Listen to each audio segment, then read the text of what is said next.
A Chester County judge had a sharp exchange in court today with a contractor who admitted to ripping off more than a dozen homeowners. Eyewitness News reporter Matt Petrillo was there. He's live in Westchester to explain. Matt?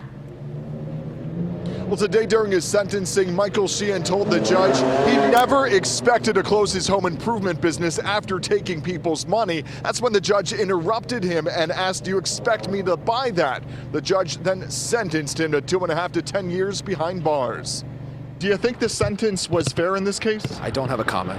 Defense attorney Michael Nidzik didn't say much today outside the Chester County Courthouse about his client, 41-year-old Michael Sheehan. Only Eyewitness News was here this morning as Sheehan, in the brown suit coat, casually walked inside the courthouse to face a judge, as well as many of the 14 homeowners he admitted to ripping off. I don't feel that you can just take this amount of money from so many different families and not be punished.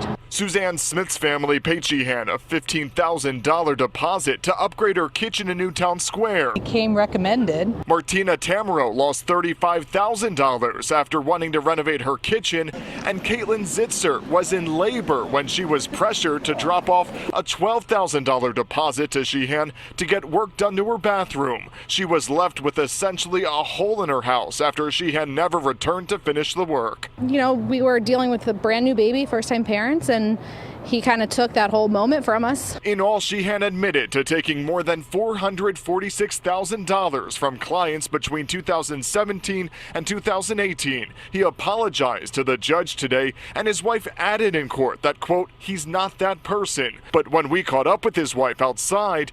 Is there anything you want to say to the victims who lost nearly $500,000? She had nothing to say to the people he took from. Do you think you'll ever see that money again? No, we've come to terms with that. And Michael Sheehan was handcuffed immediately after he was sentenced. Again, he was ordered to serve 2.5 to 10 years in prison. Reporting live in Westchester, Matt Petrillo, CBS 3 Eyewitness News. Okay, Matt, thanks so much.